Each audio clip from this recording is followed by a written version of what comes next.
At the tone, please record your message. When you have finished recording, you may hang up or press 1 for more options. Steven, I was trying to call you to talk to you. You weren't supposed to send it to voicemail this time. You only send it to voicemail. If I sent you a text, I say, Steven, I'm going to say, stop trying to call. Steven, leave me alone. I'm sending you a voicemail right now. I'm sending you a voicemail, so I'm going to leave you a voicemail, then I'll call you back. But I was going to call you about something. And oh, you know that pole that's in the middle of the street that I walk by every time I go to dinner? The pole's stupid. There should be a pole in the middle of the sidewalk. It's just a stupid pole. Why you go and send me to voicemail when I didn't want you to send me to voicemail, Steven?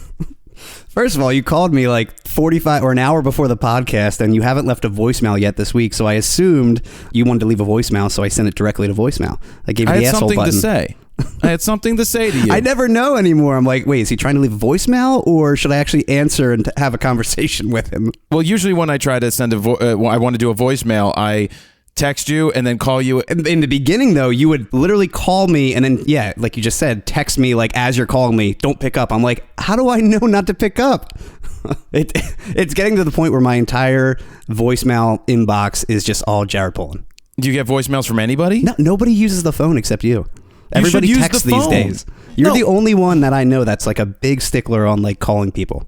I'm not even that big of a stickler, but the worst is like you text someone and you're trying to figure something out. So you're like, do you want to do X? And they're like, well, I don't know. If it's so pick up the phone and talk to someone. Yeah, if it's complicated to explain via text, that's a different thing. But for the most part, you're really the only one that calls me these days. I think it's important to get on the phone and talk to people because everybody's so impersonal with everything. I don't want to talk to everybody, and I don't want to have bullshit conversation, but that's the issue, though, is sometimes we talk about, stuff for work for 15, 20 minutes, and then we have bullshit conversation for the next 30. So what you're like talking about is the podcast. You're talking about the podcast. It's the podcast. That's why we started the podcast. Exactly. We're like, we'd get off the phone and it would be an hour later, and we're like, why didn't we just record this?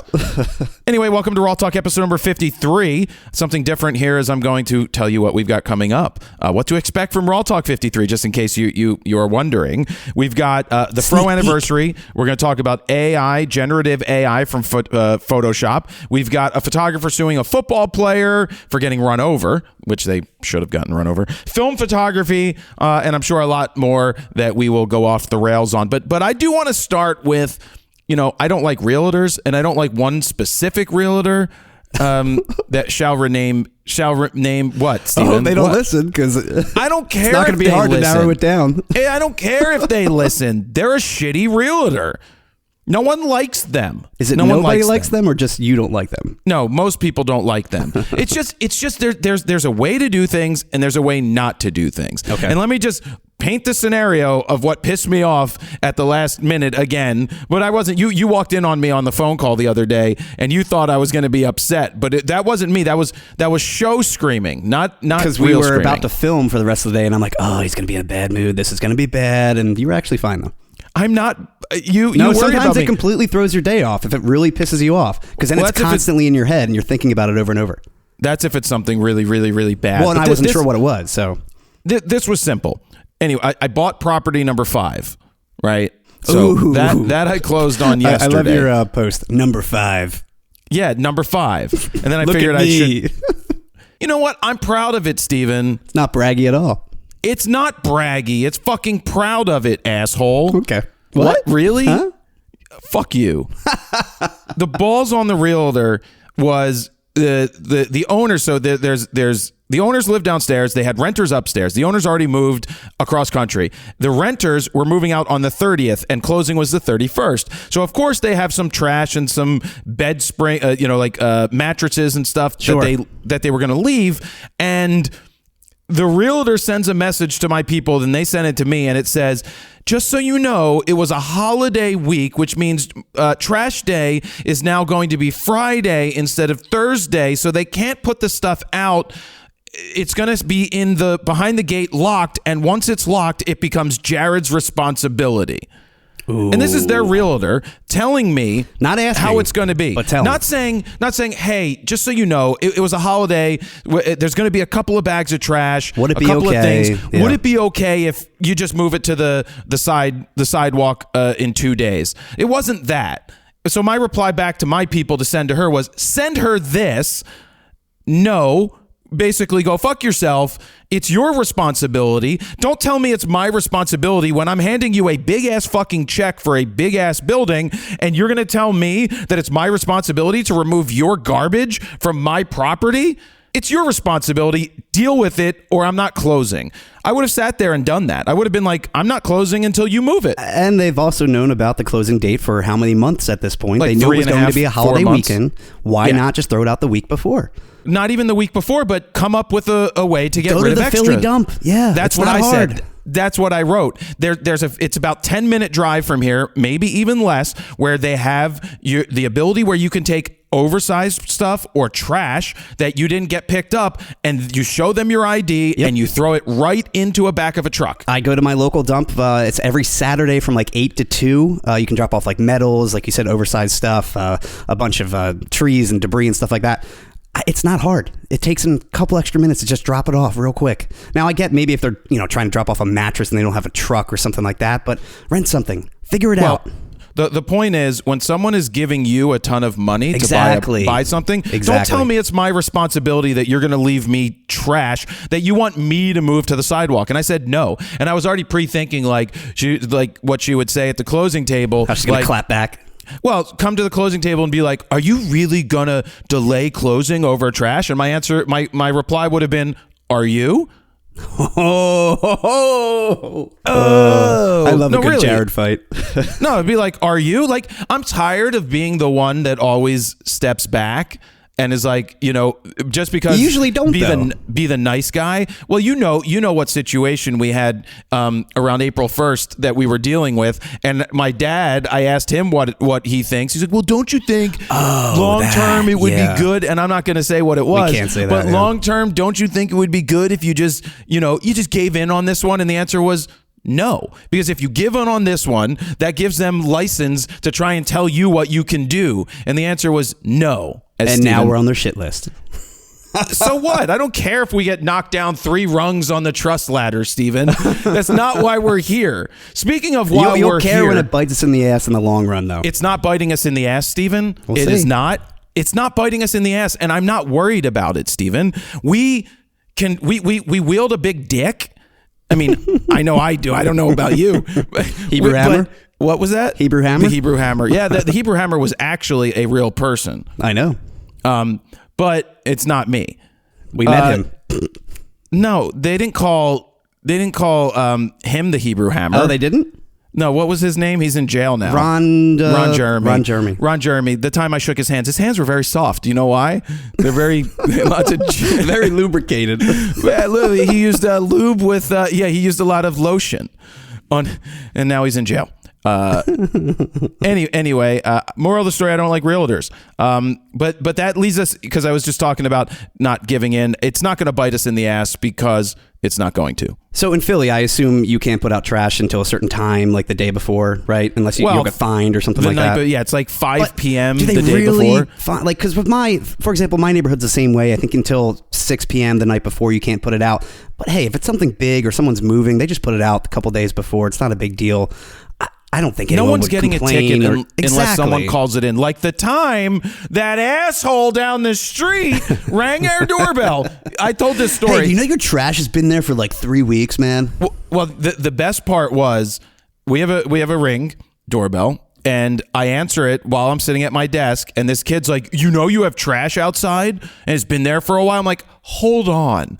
And I run downstairs, and I go outside, and I'm like, yeah, I know. I've got trash sitting here. And do you know that the trash people drove by 2 weeks in a row and didn't pick it up? Mm-hmm. And every time I ask them, they say it's the other trash truck's job because it's at the intersection. And I'm like, so I'm not taking it back in. And then finally, the trash truck came. I heard them coming, and I went outside. And I'm like, chase guys, them down, right? Yeah, they're like, it's not us. I'm like, but you said that last week, and the other guy said it's you. How about I help you throw it in the trash? How about I throw it in the dumpster? It's the 3 Spider-Mans looking at each other meme, like, it's your job. No, it's your job. No, it's your job.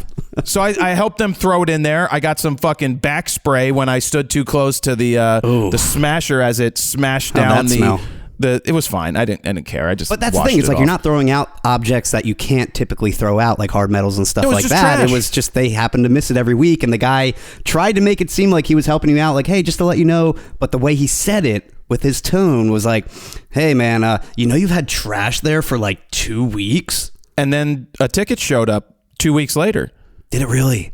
No, it was like called it in, and we have this Fishtown bid. It's like a better like an HOA business. almost, kind of? It's bullshit. It's an added tax Yeah. for these people to collect a paycheck that supposedly help businesses in the neighborhood. And I don't consider myself to be a business like other people. Sure. So Not a storefront. that's kind of bullshit. We're not a storefront. But I'm like, you guys deal with this. I'm like, I'm not dealing with this. If you're extorting money from me, you're gonna take care of this check. Yep. This thing. They took care of it. But I'm like, look, I clean up. I pick up needles off the sidewalk.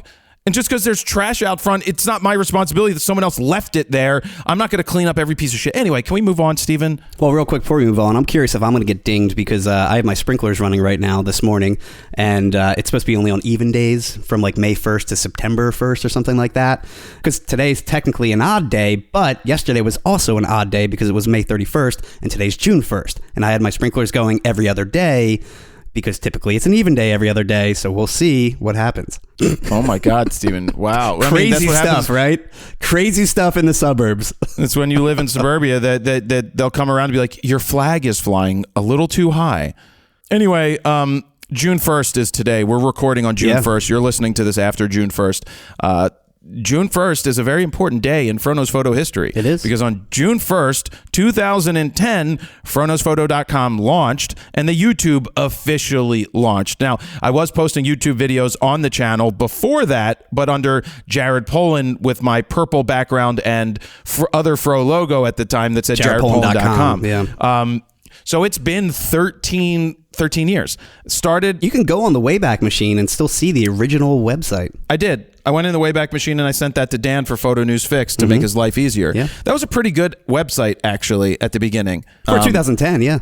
Yeah, it did the job. It was a blog, and it had banners and it had navigation. That was back in the time where people actually went to websites and viewed it. Now I don't even check media is your website. website, yeah. I don't check website traffic anymore. That There's used no to be point. the thing that I cared about. I cared about getting people to my site, which is important for people to sign up for the email list and get the autoresponder and all that. I think first and foremost, YouTube is, that's the website. Well, look at other people who built businesses without having a website, like MKBHD on YouTube, iJustine. Now they all have websites for merch and things like that, but they made their following Peter McKinnon on YouTube. There's no need. There wasn't a need. I mean, now there's Squarespaces and other websites, but that's just it. So 13 years of this. Started in my brother's bedroom. Actually, started in my bedroom making some videos. Then my brother's bedroom because he was not there, and of course in the backyard and anywhere else around Richboro where I lived, making videos day in and day out, sometimes 2 a day, posting them. And when you look back, it was a video a day. It averaged a video a day for 7 years. Jeez. If you look back at it, and you take the amount of videos now, when did you have time to do anything else? I didn't do anything else, Steven. Exactly. I didn't do anything else. I made videos and edited videos and answered people's questions. I was gonna say you probably didn't have much time to do anything else. But you put in the hard work. I didn't have anything else going on anyway. I really didn't. I didn't play video games. I was single, and I just and you worked. had the luxury of working from home too, and you didn't have to. How did you work around your work schedule? What work schedule? Oh, you didn't work at the time? I've never worked. I thought you were at like Ritz Camera or something like that, or Allen's Camera, one of those. Well, let's go back into the mid 2000s, 2007. So a couple of years before FroKnowsPhoto, I did this music magazine that ended up being a fail, and we tried to do a music festival, which we ended up putting on a music festival, but it cost me $15,000 to put on this music festival, to basically make no money and to have to pay it all back. Now I was in a partnership with someone. They didn't ever pay anything back other than $100, and I ended up paying it all back over time, but I knew I had to get a job, so I went and worked at Ritz Camera. Yeah. Okay. Right. Well, yeah, I did, but this was like 2006, 2007 era. And I worked at Ritz selling cameras, which I thought was fantastic. I did a great job. I had a great deal. I was brought in as an MIT or a manager in training with no potential, no desire to be an actual manager. But I would what love that gave to see me, you be a manager. Exactly. What that gave me was 1% of all my sales and plus spiffs. A spiff, for those who don't know, is a commission that you get for selling a product. There were no spiffs on selling Canon. There were spiffs on selling Nikon at the time. So a lot of the people that were salespeople would not try to push the stuff there weren't spiffs on, which is why spiffs are fucking stupid. Instead of paying your people a really good wage just to get people the right stuff and what they're looking for. I, on the other hand, would sell everything and would ring every sale out because I would get 1% of all my sales. And so I got big checks there because I did really well. I sold people what they needed, not sometimes what they wanted or asked for, because they didn't know any better. I had sample 20 by 30 prints in there. I pushed good glass, so we would get good glass into the store so I could actually sell it. I didn't push every little product and thing to upsell anybody because the company was like, you need to sell this, this, and this. They had a 3-2-1 program, some bullshit like that. Sell them a camera? Then sell them 2 accessories. A UV filter? Yeah, a UV filter, a flash, a bag. They all had bullshit. There was a point system to it. Yeah. And then the final thing was damage protection. So sell them this bullshit protection that if they spend another $500-600 on top, in 6 years, if the camera breaks, we'll replace it. It's like, I would tell people, the reason you would buy this for maybe a year or two, they would have kids. Like, what if my kid throws it off the counter? I'm like, that's a valid reason. But I don't think you should be spending $250 extra. Would they replace it at current market value or their original price, or what? They would replace it with either the same camera or a current camera. So if there was an upgraded version from a D3 to D3S and your D3 got damaged, they would still just give you a D3. No one ever used this stuff, Steven. Of course, yeah. But the point was, I would get yelled at by the manager, so the regional manager would tell me that I'm doing a disservice to my customers by not selling them at least a minimum of 2 years of bullshit protection. And I told them it's bullshit. And he's like, well, this is not right. And I would get 20% or that was a huge spiff on damage protection. They paid, so if it was like $500, you made quite a lot of money off of that. But I refused to do it because it was wrong. Good for you. In my opinion. I agree. And so the manager would yell at me, would tell me I'm doing a disservice, tell me I'm wrong and I should be selling this to everybody. And I was just like, no, I'm not selling a flash to someone who doesn't know how to use a camera. And what would happen is I actually had returning customers. They would come back in a month or two and buy something new from me because I didn't sell them a trusted filter. Source, yeah. Exactly. But basically the Ritz mentality was sell them everything now because they're never coming back. So bilk as much money or milk them for as much as you can now because they don't plan on them ever coming back. Yeah, but returning customers is key. If you get them into photography, you teach them the right way, they're going to upgrade their gear, they're going to buy more. I mean, it's common sense in my opinion. When I switched over to Alan's camera, the first thing that Alan ever talked about was the customer's not always right. Of course. Like if someone comes in and they don't need something, because they didn't know any better, you can explain it to them and you don't have to sell them anything. Now, if it's something they really, really want, then of course you sell it to them. So this is same thing with my mechanic. I go back to him time and time again because from day one, I would be like, hey, I need new brakes. I need new tires. He'd be like, no, you still got like 30-40% left. You're good. He would turn down service. And from that day on, I'm like, I'm going to stick with this guy forever because he's so honest.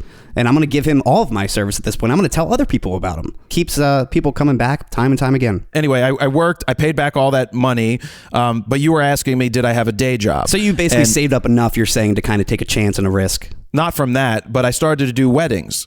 I was shooting weddings. Okay. Weddings is what afforded me the ability to be at home. I didn't have to pay rent or anything at home. Which is really nice, yeah. Yeah, which is a privilege that I had. I mean, my mom was already gone. My grandmother was there, so I was helping with that. So I helped at home, so that was kind of like rent. But no, it was never a thing. The parents never really pushed rent on us, and we participated. We did what we did where we could. So the weddings, I would make money. I mean, I would make $2,500 to $3,000 shooting a wedding, but I was only doing like 12-ish weddings. I wasn't doing a ton. Just enough to kind of get by, yeah. Yeah, I made some money.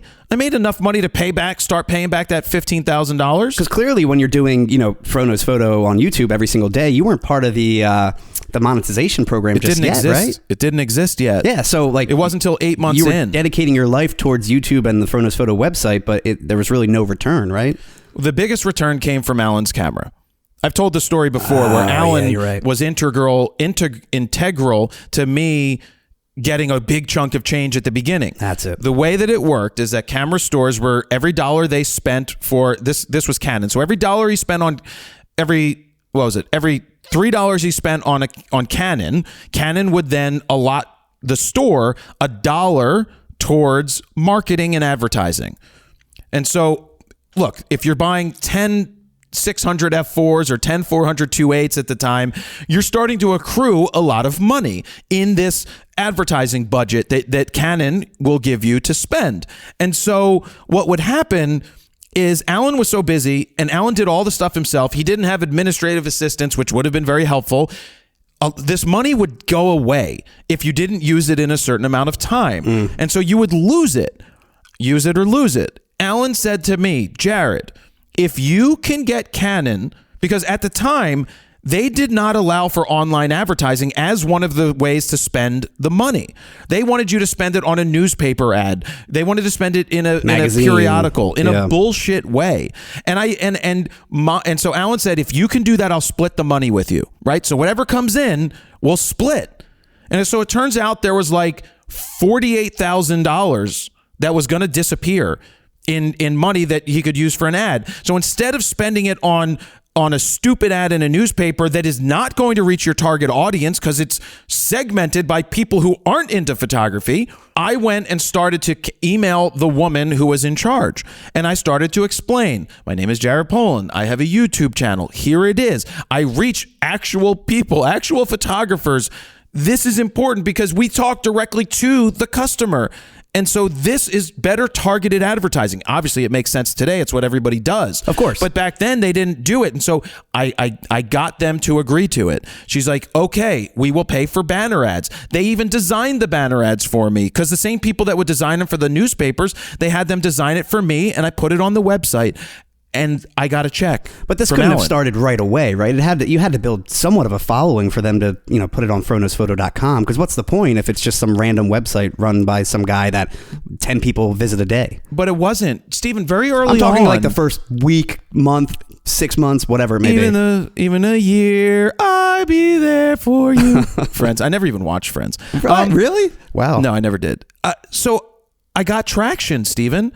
I remember when I was doing just jaredpolin.com, this was like 2 years before FroKnowsPhoto, I started to put up these little videos. You can go back and see some of them on YouTube with me doing I started to blog with a Squarespace, an early Squarespace. I don't know which version it was, but it was super easy for me to put up a blog. And I started to blog, and I was getting like 800 people to my website a day. I started to get 800 people showing up. That's really good. But I didn't have the mindset yet. I didn't have the know-how to figure out that this was a thing, to keep it going and what to do. It took a couple more years before I launched FroKnowsPhoto.com after meeting a bunch of people at these internet marketing conferences. So you didn't launch that until you felt like you were actually like ready. It wasn't like FroKnowsPhoto.com. You knew nothing about internet marketing and all of that. You were pretty much ready from doing JaredPolin.com for a few years, and this was your new brand. No, JaredPolin.com only lasted a couple of months. Oh, I thought you just said it was a few years. No, it was a few years before FroKnowsPhoto. Yeah. I didn't know how to do it. It was just, I would put something up. I didn't have a schedule. There was no social. It wasn't easy. I had to film with a little camcorder with tape and then ingest it into a PC. You had to capture it in real time, yeah. A PC that overheated all the time. They were still doing that at the radio station when I worked there. I'm like, what are you guys doing? It's like 2013, digital. I stopped doing that, but when I started launching videos on YouTube, very quickly there was traction. Whether it was 800 views a video or 500 or 1,000 views a video, or me opening my Skype line and having people call me. My website went from 0 traffic to like 1 million page views in a short amount of time, but like a year. But early on, any numbers that I had, to me, were big numbers. It was bigger than other people. So I was able to sell the Canon advertising people on that, and they approved it, and they released the money. and I got a big check. And that was, you know, it may have come out over a couple of months, but it was agreed upon that this would be money. And so I ended up with like 24 grand. And that was one of the, not only did I get the money, but Alan was forward thinking enough, or maybe he just did it because he liked me, but I'd like to think maybe he also, well, I think he did it because he liked me, and maybe it just turned out to benefit the store that I was making content, that he would let me come in, unbox, sniff things from day one to give me access to gear. Because if you don't have that gear, you can't launch a website unless you're buying the stuff yourself, but you couldn't afford it. So I had the ability to. Do you think he really knew the impact of YouTube back then when you were doing it, or if he was just like, "Hey, I really like this kid. I'm just going to give him, you know, let him do whatever he wants." But in reality, he's like, he's not doing anything. But no, really, you were. I think he liked me. I think he wanted to support me, and honestly, I think that he wished I stayed at the store. And potentially, this was before Brandon came into the picture, took it over. I don't know. This just might be my brain saying that I think he may have wanted me to take a bigger role in Alan's camera for the future of it. Because you were only there for like a year, right? I was, but I was obviously a good salesperson, and I was obviously a good photographer. The problem is working at a retail store is death to me. Yeah. You know that. Oh, yeah. And like, if you're a photographer, it's soul-sucking that you show up at 9:15 every day to open at 9:30, and then you leave at 6. Your whole day is gone. You know, not to downplay what Brandon's doing and all. He's the owner of the store, but it's death to me. So anyway, I was able to get traffic. I was able to get some money that way. And then 10 days after launching the website, I started selling T-shirts. So I started making some money from T-shirts. But it's been I should wrap this whole thing up, but I'm very appreciative of everybody. There are some people that were around day one, early on in the first year, that still send me messages today, and I remember them. Howard Yermish. Howard Yermish is an early watcher of my stuff. And it's just amazing. I mean, you think back 13 years. That's a long time to be doing a thing. But it started in my bedroom, and now I'm sitting at Fro Factory here. Just bought property number 5. Number 5. All of that in 13 years, Stephen. Yeah. But I didn't buy my first property till 2013. So basically, this is all in the last 10 years. I started with you right when you were in the process of buying that building. I remember when you showed me the original like 360, you know, walkthrough of the loft, and because you were still at your original place. Yeah, the first place I rented, because I couldn't buy anything because I didn't have any I couldn't show the income yet. Because it's been almost 10 years now that I've been working with you at this point. What gift are you getting me for your 10th year? That's right. I have to get the boss a gift, right? For the 10-year anniversary. Yeah. And just to wrap all of this up, if you guys do want kind of like a complete history, almost like a mini documentary about FroKnowsPhoto, we did one for when we hit 1 million subscribers. It's actually the main channel video for FroKnowsPhoto on YouTube. It's called, "Is This the End of FroKnowsPhoto After 9 Years?" I believe, right? Yeah. Because initially it was supposed to be a 1 million subscriber celebration video, but we had to clickbait it to some extent. And I think it's a really nice recap of like literally the full history from jaredpolin.com to current day at the time. And I'm sure once we hit like 15 years or another big landmark, we'll probably do another recap of some sort. That was one of the scripted videos, right? That was one of the first video. Scripted videos. Really hard to do because I had to go deep in the archives, and most of that stuff I wasn't even around for the first 2 years. The FroKnowsPhotos, yeah. But you know, the Wayback Machine helped out a lot, taking old screenshots.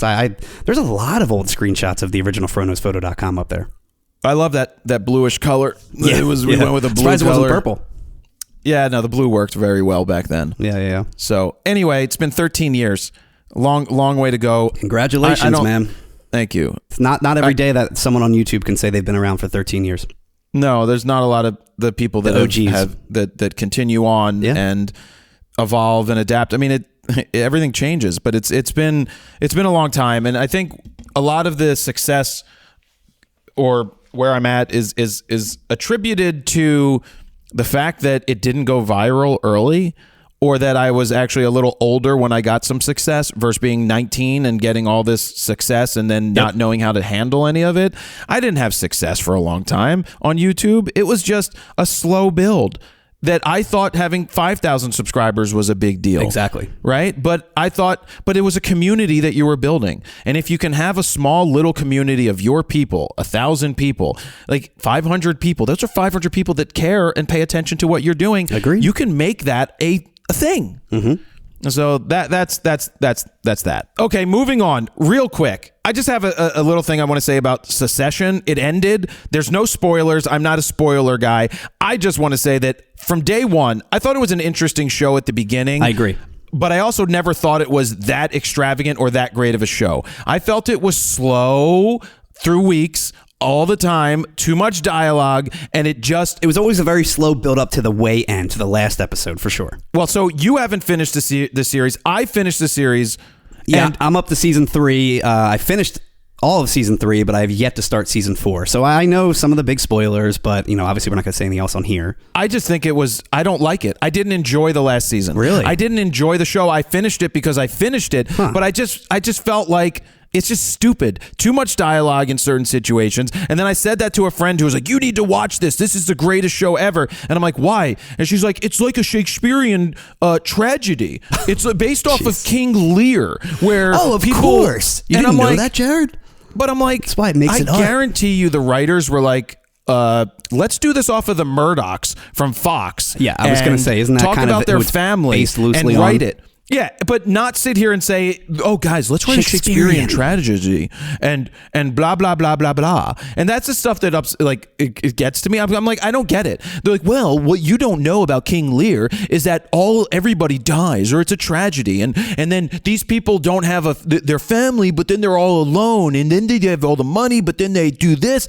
And I'm like, yeah, I don't agree with that. That's not how I saw it ending, and that's not what I think happened. But whatever. That's my take. I just want to say the thing that I think a lot of more people think it than actually say it, but I think Succession really sucks. I really liked it, but I think, again, I haven't watched season 4 yet. I've heard good things, but I've also heard bad things from you. I just think the show's terrible. It doesn't rank up there with the best shows I've ever seen in history of shows, in my opinion. Maybe that's why they're ending it. Well, yeah. Well, they had a good run. And that also brings up, I didn't have this on the notes, but what channel do we watch that on now, Steven? Max. Not Max. HBO Max. Not HBO. Just Max. No. Talk about one of the dumbest decisions in corporate history, in marketing and branding, to go ahead and take a name like HBO, which is synonymous, even with millennials. Legendary. Yeah. With great shows. All the way back to the very beginning. We had Fraggle Rock on HBO as a kid. Sopranos, Entourage, Sex in the City. Sopranos, Entourage, Sex in the City. Was 6 Feet Under on there? I think so. I never watched it. I should probably go back and watch it because people are like, that's one of the greatest series ever. So I should probably watch 6 Feet Under. Arliss, Michaels. Arliss was an early show on HBO. Ballers. Yeah. The Wire. Ballers was basically Entourage. The Wire, yeah. Which I still never watched. But The Wire, you're like, HBO. So do I now need to download a new separate app? You do? On my TV too? I can't just open it. Really? Yes. What if I open the old HBO Max app? It just doesn't go anywhere? You need to download this new app. I did it the other day.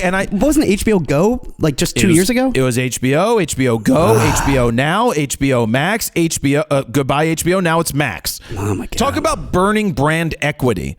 There's no reason to change HBO to Max. I see Max and I'm like, really? Everybody's like, Maxi Pad. Like, this thing is terrible. It's a stupid idea. The fact that you have to do another app a year after they did the Go one, and thankfully though, when I clicked on it, the new app, it logged me right in. I didn't have to sign in. That's but good. I was like, what are you doing? Why are you doing this? It reminds me of the streaming wars on South Park, where like every single thing was like, this Max Plus Go Infinity. Like every store was now called something different with a Max or a Plus or whatever it may be on the end. All right, let's get into generative AI from Photoshop. Yes. Those who don't know, Photoshop, I mean, if you followed along, maybe you don't. Maybe just look for me for your source of news and bullshit. And Steven for something. I don't know what you look for Steven for, but great, thanks.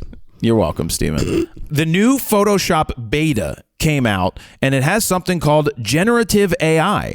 And the example that Photoshop uses in their little video, the first example they show is a guy on a bicycle. It's a road bike, but he's not actually, he's on a road, but he should probably be in a bike lane, but I don't think there's a bike lane because I hate bikers that are assholes, but then again, that's a different story. But on the ground, there's some burnout rubber, right, from cars or from motorcycles. And so they show that they highlight that, they hit generative AI, and it gets rid of that. But wait, it gets better. Which is kind of like content-aware fill. It's not that big of a deal, but like you said, it gets better. Hold on. There were no yellow lines running down the middle of the road. They're like, we want yellow lines running down the road. So they draw a box around where they want the lines. They hit generate. A box comes up, a dialog box, where you type in yellow road lines. And then instantly it put yellow road lines in perfectly. That's just one use of this. Another one I saw from the guys at F-Stoppers, or just the one guy at F-Stoppers, he showed a photo of a scantily clad model, basically wearing like a bra type thing in a portrait, and he highlighted around her and put a feather in of 5% or 5 pixels and wrote, typed in gray sweater, and it instantly put a gray sweater on her that looked perfect. And then he changed it to something else and another thing, and it put it on there. I saw Lindsay Adler put a crown, not a crayon, a gold crown on one of her models. It put earrings on one of her models. It put a necklace on one of her models. It did it seamlessly. And it looks real. That's the crazy part. And it does. It doesn't look like a half-assed beta. It looks like it's legit.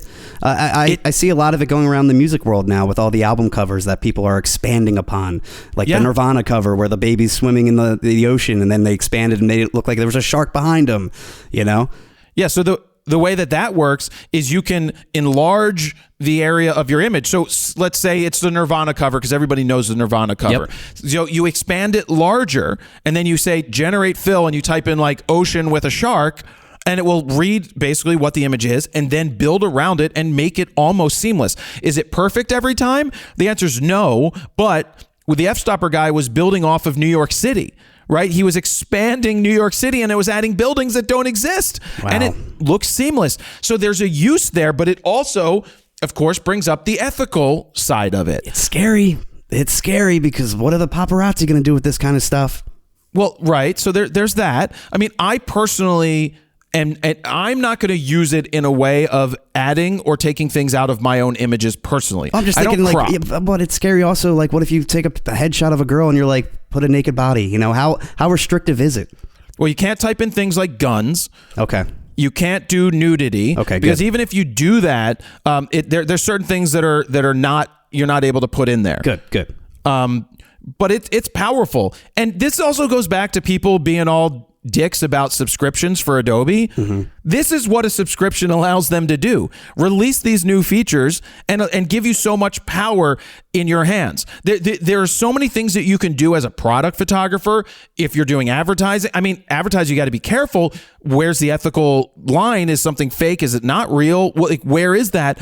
But it's amazing what you can do with just regular images. Or if you're, say, a graphic designer and you have to design something from scratch, and you need to grow the area around it, and it fills it in the way that you want. Yeah, because what if you're doing a vertical billboard or a horizontal billboard? You know, you can now easily fill in that extra area and not need a giant picture to crop into. So, and the way that I look at it is most advertising stuff is fake anyway. Exactly. It's built for sure. But when it comes to real photography, yeah, I'm not gonna build off of, like, the Adele cover was pretty cool. They had the Adele 21, and then it was like cigarette, and then or Mona Lisa. They'd added legs to Mona Lisa. It's just amazing things that it can do. It's very interesting. I'm not scared for it. I'm not worried about it. Like, I'm not a doomsday person who's saying AI is going to be the end of us. It could be, but why worry about it? So what's it sourcing from? Is it just like everything else? It's scanning the internet for, you know, royalty-free images, or what? If I had to make an educated guess, an assumption, the answer is no. It's coming from Adobe stock, and it's coming from companies that they've bought in the past that gives them access to all of these stock images and gives them access to all of everything that they fed into it. I think that's something that they talked about from day one, is that it didn't scrape the internet. It's that they have access legally to a lot of this stuff. This giant and then library, they're putting it yeah. into this generative AI. Okay. It is super powerful. Now, at least you need somewhat of a source photo to start with. But then again, could you just start with a blank palette and type in, whatever you want? I actually think so. I actually think it might be like... But could I type in like Adele at a concert on stage playing the piano or something like that? Well, that's the Mid-Journey thing. So I don't know. I didn't try. I actually didn't download the beta yet. Generating artificial intelligence, images. It could. It's possible. I think actually I don't see why you can't just take a blank canvas and type something in and see what it comes up with. Because that's where it's scary when it comes to photography. But just make something out of nothing. Exactly. I mean, imagine if a building exploded and you're able to somehow figure out how to put in weapons and all of those things that it says that you can't do. So yes, this is going to evolve and change. And the fact that you may not need a graphic designer when you can type, we said it about the Mid-Journey stuff. If you type in there, turn this photo into an illustration in the style of X and make sure it does this, this, and this, and you just came up with a new something for you, like thumbnail building. I didn't hire someone for a thumbnail because it took them too long. And I'm like, I learned, and I got pretty good in Photoshop. Well, it still blows my mind that there's like legit jobs just for a thumbnail illustrator or creator or whatever it may be. I think that's just weird in my opinion. But that's what I sent you initially when they announced this beta version. I sent it to you right away and I'm like, this might actually be pretty nice to replace backgrounds or whatever it may be, put you in a certain place and do it right away, instantly. Well, I will also say it still cuts out your hair a little weird, right? Not usually. I mean, usually it's pretty good now. Really? Okay. Well. But I will say that they did move some things in Photoshop. So some of the tools they moved. Okay. They actually. It took me a little while longer to do something the other day, even though this new stuff is better and intuitive. For example, I would always have to go to edit, transform, rotate, or any of that. Now there's a button that just hovers and shows up when I highlight something that you click, which is the transform button, and allows me to instantly do it. I never made shortcuts or anything. I was going to say, I'm surprised you never did a shortcut of some sort. Nah, the stuff just made it, whatever. It works now. I just have to get better at it. I may download the beta just to try it out, but I'm not personally going to use it for my photography. I still hold true to my choice. Well, again, because you're more of a photojournalistic style, photographer. It makes sense. Which, by the way, I do think that this won't really hit hard on that industry, like the photojournalism world, the weddings, the newborn photography, but commercial work. This might be a little bit of an issue for those commercial jobs. They might be just using Photoshop and generating their own. Also, it does affect weddings because how many times have you seen the officiant's head in the back? But I'm saying I don't think they're not going to hire a photographer. Oh, correct. They're still going to have a job there, yeah. But I do think for sure you can clean up weddings and any type of photography, but I don't think it really will affect jobs in that world. No, it's just getting super powerful that you can remove. We've always been able to remove things. It just took longer. I mean, I remember back in college where you had to use the pen tool, which literally go and put down dots and then bend them to your liking and then select it and then accidentally hit the wrong button and lose your selection and have to start over again. Now you literally click a button and it selects the perfect subject. I'm curious when this is going to start trickling down to Lightroom too. Yeah, we'll see. We'll see if it does that. But generative AI is super powerful, and that's a big deal for Adobe, and it's a big deal for people who are creative and want to use it, like they did with the album covers. It's fantastic. Yeah, it's just unique. So let's move on to this Parker Zelby guy who's suing Davante Adams, who is the football player who shoved him as the guy was in the wrong time walking past after they lost. He got shoved down. He was carrying a C-stand. It was a C-stand, right? Not a tripod or anything like that. No, it's a C-stand. Yeah. And they're big and heavy. Yeah, but even from the video, it didn't look like he hit his head, and he claims that he has whiplash and then got a concussion. Total cash grab, for sure. Well, let me read what's going on here. So basically now, Park Zelby is suing. He's not only suing Davante Adams, but he's also suing everyone from both teams that were at the game to the Jackson County Sports Complex and the Landmark event staffing who provided security for the game. Like, how are you they're trying to sue everybody. The staffing too? Really? Well, they basically have saying nothing to do with that. Right. So this is that one is going a little far. Now, I don't know that the guy, whether he has a concussion, doesn't have a concussion, says he has a concussion, went to the hospital, was diagnosed with a concussion. So we'll go with that. But many, many months later, he decided to sue. And he goes, they filed a lawsuit claiming he was diagnosed with a concussion, fears for his life, and suffered harm after the incident went viral. He said, I'm looking for justice. You can't shove someone down and walk off like it didn't happen. Not in real life. Also, Davante Adams was charged with a misdemeanor assault in Kansas City, and he has an appearance scheduled for June 26th. So he has to go back, and there was that. So there are some consequences. But, this... Look, I come back to this story where, Marilyn Manson has been sued numerous times for doing things at concerts. One was like... spitting at people and all that, right? Putting a photographer's face in his crotch and like moving it around. And I tell the story about me being in the pit at the Electric Factory, and I make eye contact with Marilyn Manson as he's swigging his water bottle, who then decides to look at me, pierce his lips, and squirt the water at me. At your camera too? I knew this was happening, and I was shooting film. I saw it about to happen. So what did I do? I turned away from him. It hit me in the back, and I continued shooting because I just became a part of the show. He made eye contact with me, and I didn't sue him because he spit water at me. No, I don't want to get spit on or anything, but you know what? He just took a swig of water and he did it like a fountain at me. It's not like he peed on me, which is something he's probably done at some point in the past. But there's many times where things happen at these events because people get heated. I'm not saying you should be physically assaulted. No, of course and I'm not not saying that that's okay. There should be repercussions or something like that. But the best thing is he basically hired Better Call Saul to try and get some money because Parker doesn't think that Adams has paid enough, and his personal injury lawyer... Saul Goodman. He hired a personal injury lawyer, and here's what the lawyer had to say. He's looking for compensation. He feels he was bullied, and he wants to stand up for himself. Well, then he shouldn't have gotten shoved down. Zelby's attorney, Dan Curry, told USA Today Sports, and then I say bullied. I mean, he was physically pushed. If he was injured, then yes, I could see him getting compensation and getting something. But there's something worrying when Park's lawyer, in my opinion, I always say in my opinion, that makes this again, in my opinion, in reality, feel like a cash grab. They sue everybody, but this is the biggest statement here that tells you it's a cash grab, in my opinion. Everybody is hopeful, my client too, that things will get resolved one way or another. The jury is the resolution of last resort. We welcome a trial, Curry said, but if we can get all parties happy prior to that, if we can get the money beforehand, that would be best. Right now, we're getting ready for a trial. That's what you call a money grab. But let's sue everybody and see who pays first.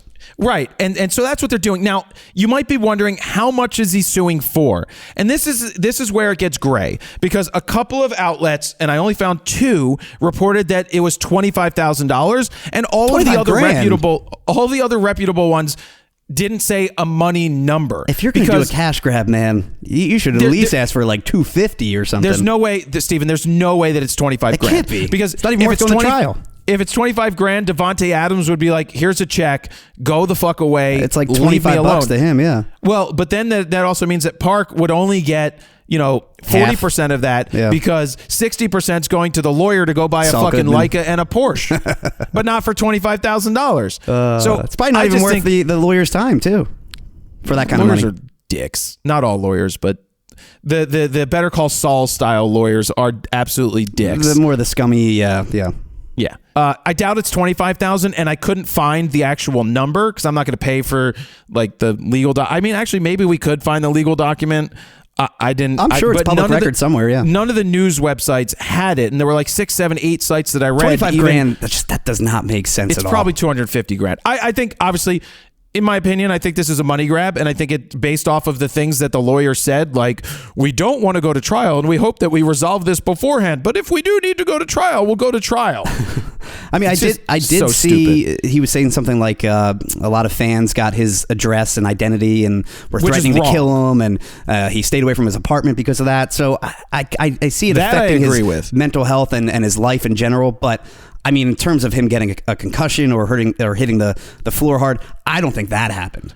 I think he was totally fine. It was a shove, wrong place, wrong time. Shit happens. You got in the way of someone very angry. He did apologize. Not that an apologize makes up for injury, but it or actually anything. looked like a heartfelt apology too. It wasn't just like some basic like, I'm sorry, I did. He's like, that's not me. Yeah, he probably should have just given him some money right off the rip anyway, and made a deal like, look, I'm sorry. What can I do for you? This is stupid. I did a wrong thing. How can I help you? Are you okay? Yeah, I felt horrible. I mean, yeah. So it's stuff like that.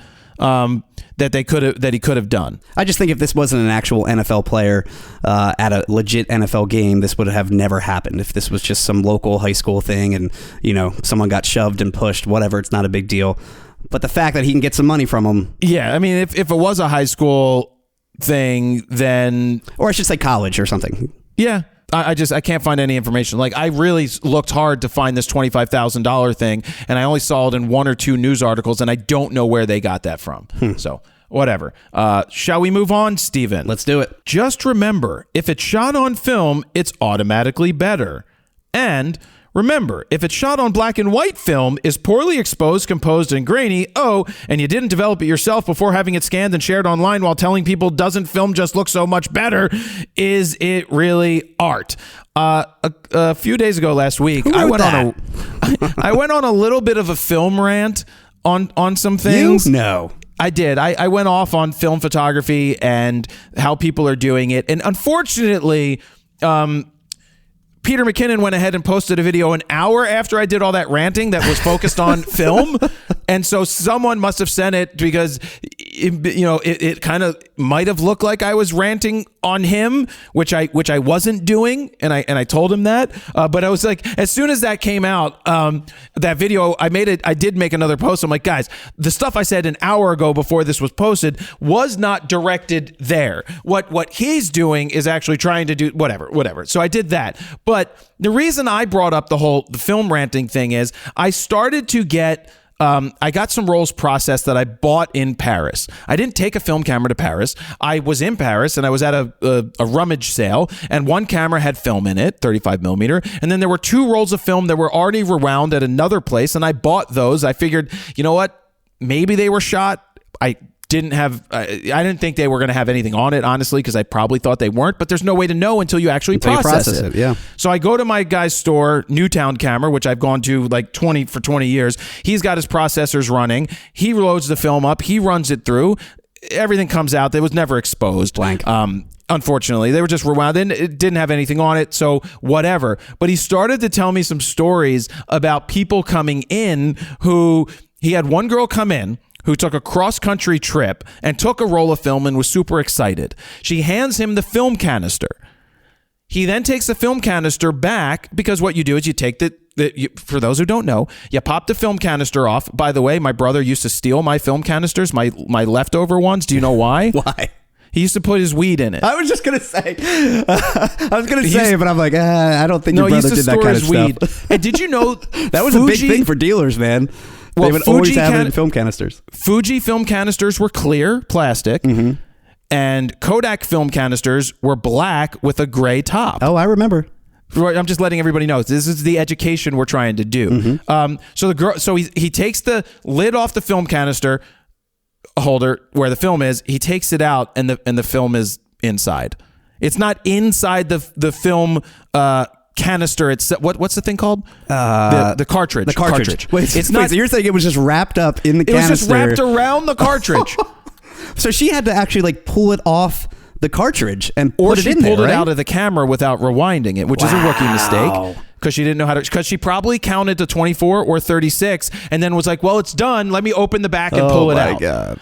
So he explained to her, he's like, that this, you once light can't expose this to light. She's like, well, is there anything we can do? He's like, no. He's like, no. He's like, this is exposed to light. At least learn the basics, man. The very basics of film photography.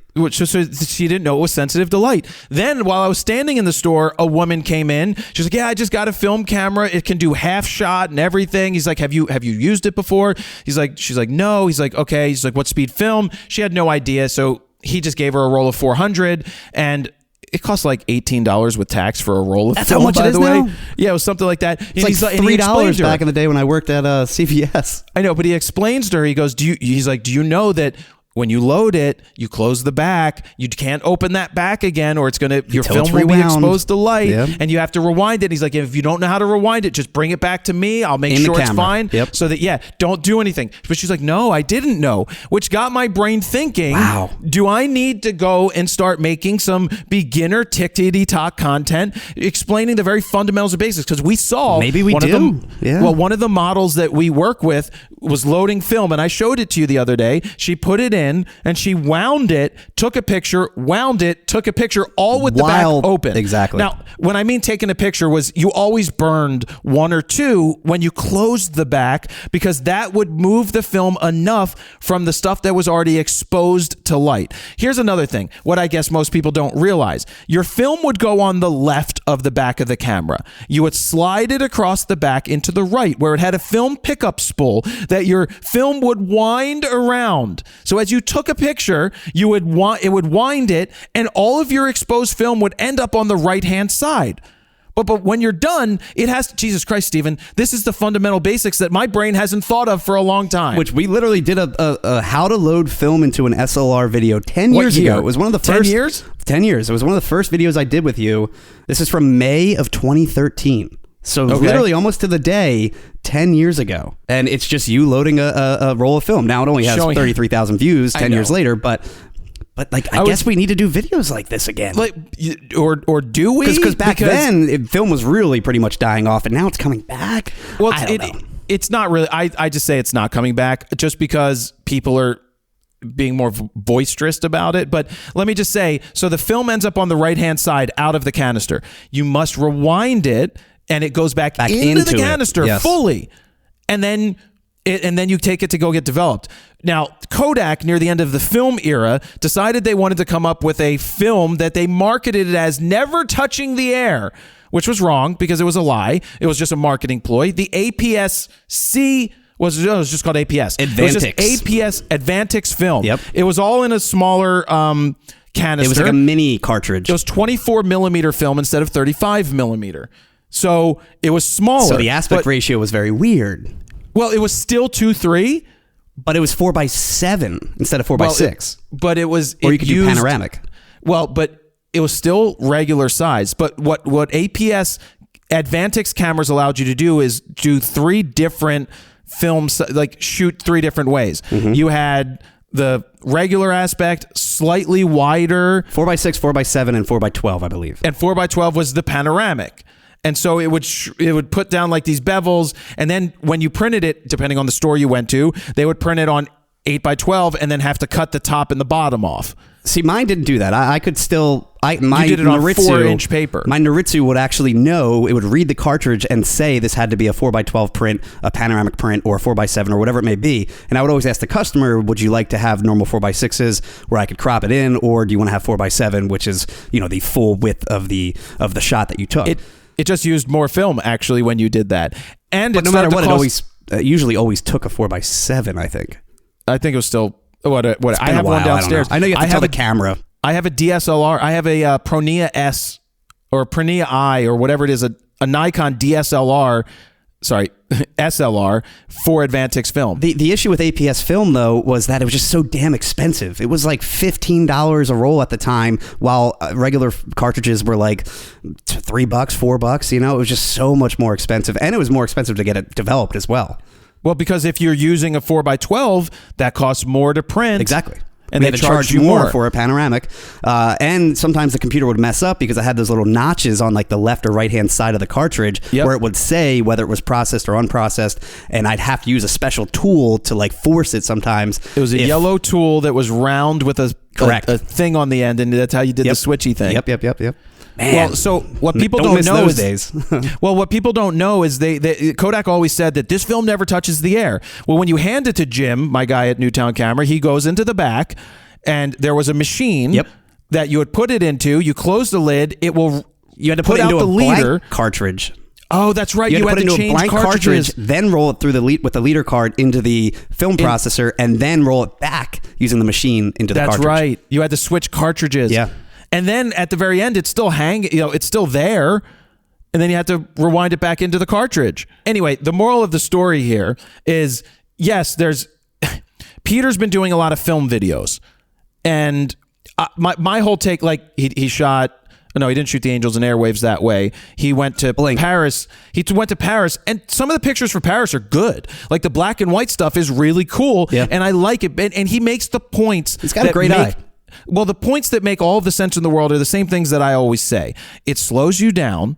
You're not motor driving. You don't get to see everything instantly. Now, where you lose me is on the latest video from Reykjavik, where he shot in Iceland. A couple of 20-some images, is that he's sitting at his computer and he's like, we're going to download these files for the first time and look at them together. That's the thing that I always talk about. If you're going to shoot film, my recommendation would be, Peter, get the prints made, do a top-down angle to show the prints, taking it out of maybe there's an index print, right? Take the prints out of the folder and then actually do the top-down camera where you're showing the prints and you have a physical print and you're not just doing it in Lightroom. The thing with that, and I just ranted, not really ranting, but another thing people didn't realize is that someone like Steven, who worked at CVS printing your film, still had to make color corrections, still had to make density corrections, and still had to do contrast. And we had a color chart and everything to say what the opposite color was and just how to correct certain colors. If we had really old film, it was always super magenta or green tinted, and we had to adjust for that. And you only had enough filters in the machine to pull out only so much. And it depends which machine you had. I used a gray tag we worked on. I had a KISS machine, and the biggest one I had was the Noritsu, which in my opinion was my favorite. You could do a lot with that machine, but if you did the gray tag, it was like minimal adjustments that you could do. So it all depends which machine you were, like every CVS was different. The newer ones had the Noritsus, the older ones had the gray tags. And then Walgreens and stuff had and Rite Aid had Fuji, whatever they were called. Frontiers, yes, yeah. So I have no problem making this content. It would be nice to have another editor to help do this so that we could make content in downtime and do it, because I have a lot of knowledge about shooting film, and I have a lot of, for the people that want to try it, I think there needs to be a fundamental thing. Now, Peter's videos that he's doing on film aren't doing as well as some of his other past videos have done. Well, that would be my thing, is I'm just curious if it's even worth doing it. But on the flip side, Steven, we might not need to worry about chasing views if it does just enough, right? Like if we have the ability to put it out, we know that the whole YouTube game has been changing over the last year and a half. Like we know that a bad video doesn't translate to hurting your next video. It's just how the system works. Like it's just weird now. But I do think some basic and fundamental stuff should do well, like how to load film as a Xenial, right? Or how to load film that you don't mess up. As a beginner. Film photography in 2023. Yeah. Put the date on there. Like, you got to try and do something there. There are people that make this content, but really me just explaining how the film rewinding thing works, or our friend who put the film in, had the back open and burnt those 2 shots. You're supposed to burn the shots when the camera is closed. We've all opened the back of our cameras at one point or another and exposed a piece of film. That didn't expose the entire roll. That exposed that 3 inches or 4 inches or 5 inches, which was 2.5 to 3 shots. It's just, and it'd be really makes interesting sense that they don't know to show the actual full process in a photo lab. Even just something like changing paper in a dark room. But you're not in a dark room when you're working at like a CVS or something like that. You're literally changing it in a dark bag, and you can't even see what you're doing. It was next to impossible the first time I did it, trying to do it without burning the entire roll of paper, which is a lot of money. Well, there is that Smarter Every Day guy who put out the 3rd installment of his Kodak factory tour. I'm not sure. Like, they got like 1 million views on each of the 3, each of them, where he goes through and it's like it's not the best shot. He just shoots it, and it was going through the entire process of how film's made, and then had it edited really well with, graphics and stuff and some animations, but he got a tour. I just think most people don't understand the full process from developing the negative all the way to printing the pictures. Again, like you said, it's not just as simple as like it's a raw negative. It's literally a negative. So you have to still process it in the machine. You're not just simply printing out right what you shot, unless you tell the technician like, hey, I don't want any adjustments made, and then maybe you're doing them in Lightroom or Photoshop, whatever it may be. But that's the thing. At that point, what's the point of shooting film? Right.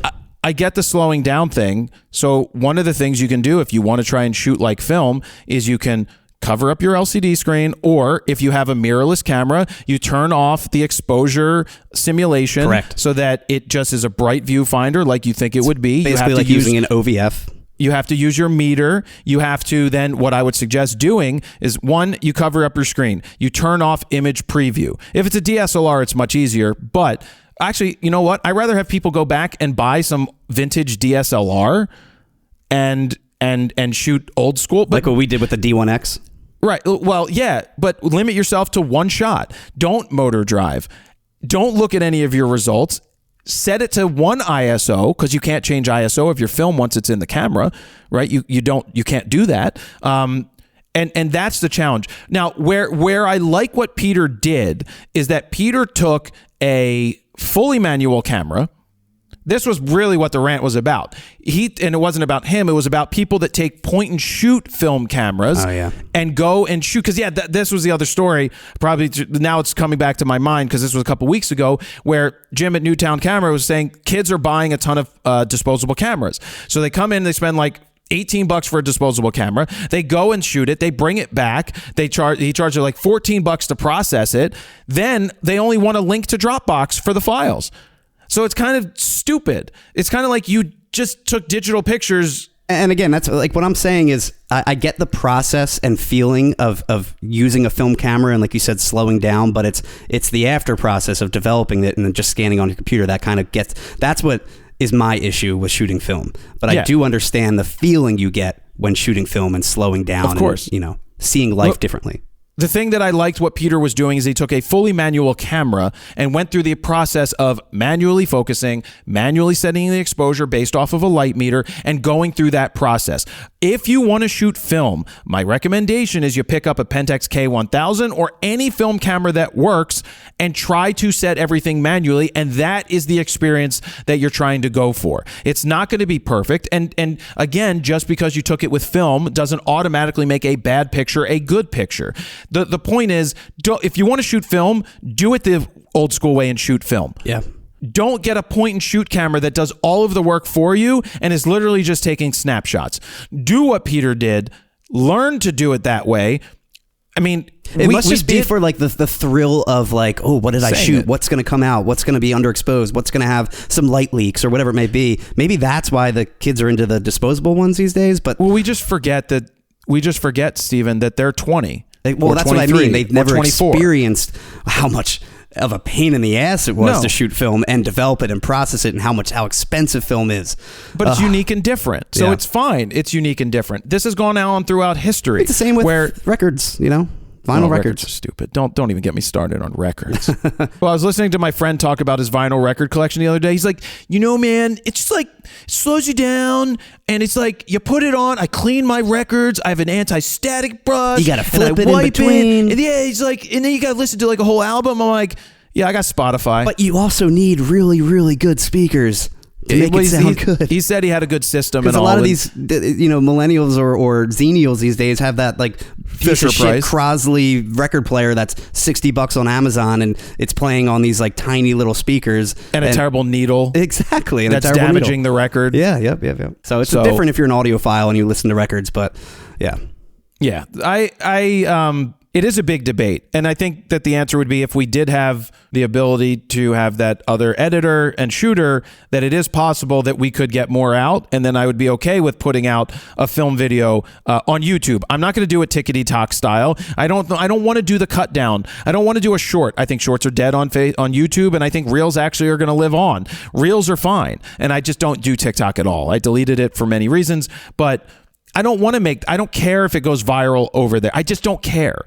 But I do care about educating the people that want to take the time to actually learn. And that's why I don't think a 60-second video is still the best way to learn. I think you can get cursory stuff. No, long-form tutorial for sure, yeah. And I think that is going to continue to be on. So it's an option, Stephen. It's something that we need to talk about and figure out, obviously. Sounds good. Anyway, that's my hour rant on film there. So next week I'm launching a new series where I go and shoot film. Yes. No, I'm not. I already actually, like you said, I did that stuff 10 years ago, which we'll bring it. We might bring some of it back just to do the fundamentals and basics I'm of it. I'm curious if we go through the rest of the views on some of those videos. Like, didn't you do like a film project or something, like secret film? What was it called? It was the super secret project. Was and that then I not did film? the super secret film project. I may have done a roll and turned it into a video at the time. Yeah. I may have. I don't recall. I know a lot of that stuff at the beginning I is different. definitely shot a lot of film videos with you, but I just don't remember them doing well. But again, times are changing, so maybe they will now. I do think basic fundamentals, showing some of it, Tutorials. explaining it. Agreed. Like, really, it's not their fault, right? It's not the young people's fault that they aren't aware that the film can't be exposed. They've never been, no pun intended, exposed to film. I still think they should just look up certain, just simple tutorials of some sort. Maybe there's not anything good out there, or the people selling them that, or just the basics, whatever. That's what we're here for. That's what we do. Yeah. So again, it's not their fault that they don't know what they don't know. It's not my fault I don't know what I don't know. And Ignorance same thing with is you. bliss. Yep.